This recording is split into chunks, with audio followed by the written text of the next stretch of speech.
Okay, so today's video is going to be on Avengers Age of Ultron. Let's just go ahead and get into it.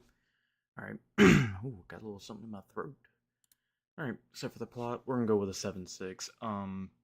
As far as the plot goes, and mainly the Avengers movies, but specifically in this movie, it's pretty much just, my god, what is going on? I got a raspy voice right now.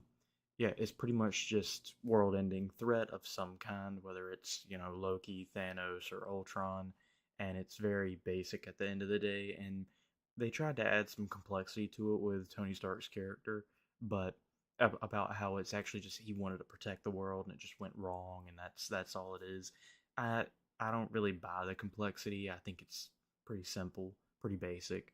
So I put it one notch above an average plot. It does just enough to not be a normal plot. But yeah, that's basically as far as that category is gonna go.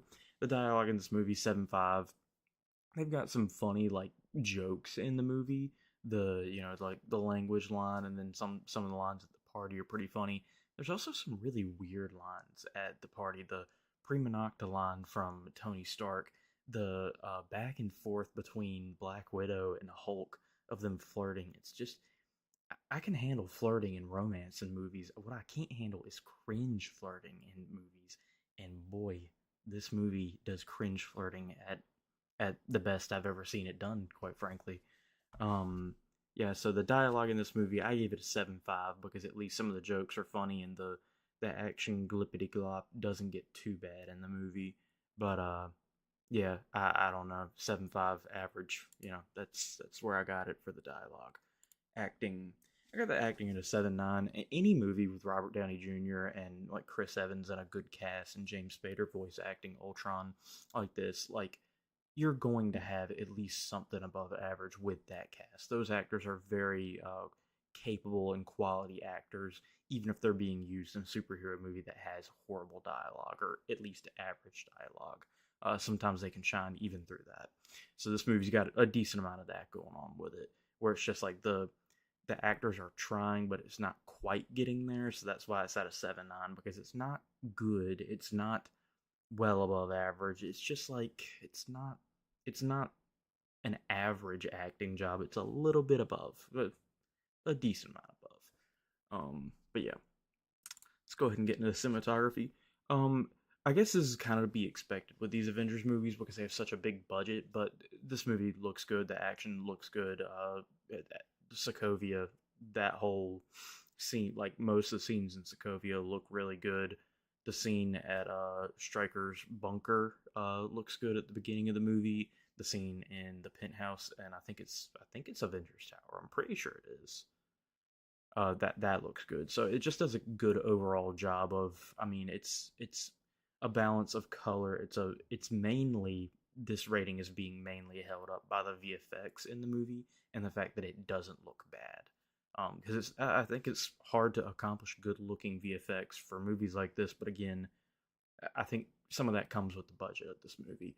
It's not that great of an accomplishment for a movie with as big of a budget as this movie had to like scrape by with okay to good visuals. I feel like a movie with this budget should be going up and above, but that's what we got. So anyway, soundtrack, we got an 8.2 for the soundtrack. I really like the Avengers theme in this movie. I don't think they really use it in.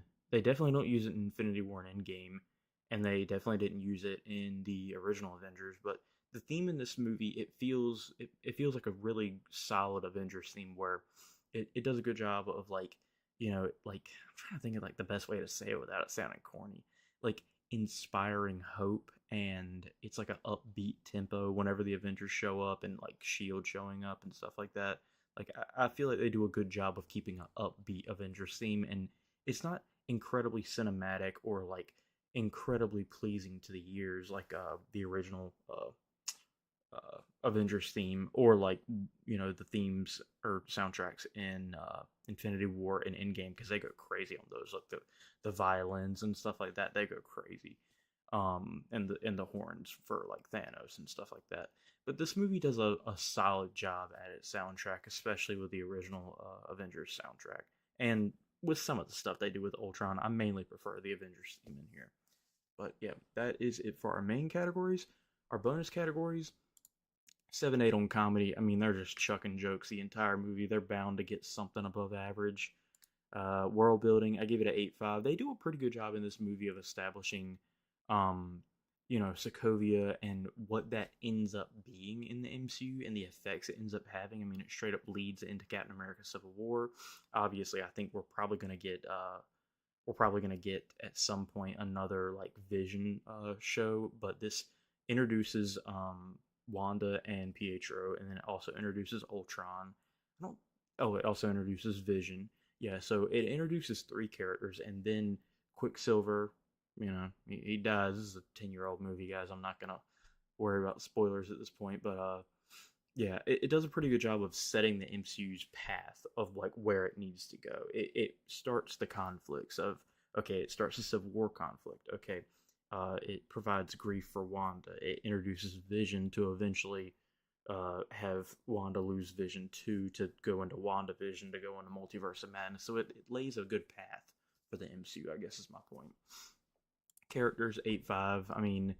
I mean, this is about, it's one of the better casts you can have. Obviously, Infinity War and Endgame have more going on because they have the Guardians of the Galaxy, and then they have like the villains and stuff like that. But I think obviously in Avengers movies, the characters are going to be a key part of it.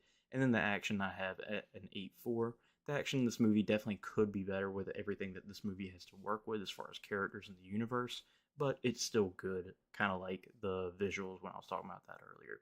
So yeah, overall, the total rating for Age of Ultron is an 8.3. I like this movie. I think it's a fun Avengers movie. I think it's a little underrated, I guess I would say. I think people kind of look at it as like the runt of the group or of the pack, and I don't view it that way. I still think it's a fun movie. It might be the technically the lowest rated that I have for the Avengers movie, but I'm not a fan of it. It's still a fun movie at the end of the day. And on any given day, I think I could prefer this movie to the original Avengers movie, to be honest, because the dynamic of the Avengers having to come together in the first Avengers movie, I feel like it robs you of the dynamics of them playing off each other for a good portion of that movie. You don't really get to see them working together and really bouncing off each other until at least halfway through that movie. They have some early scenes in that movie that they kind of tease at that dynamic, but they never really fully get to it in that movie. And I feel like Age of Ultron, obviously, since it's a sequel, it gets to that off rip. So yeah, that's how I feel about Age of Ultron. Age of Ultron. That's how I feel about Age of Ultron. If you guys like the review, you could leave a like if you wanted to. And also let me know what you think of Age of Ultron and what you think of my review of Age of Ultron. But yeah, anyway, thank you guys for watching and peace.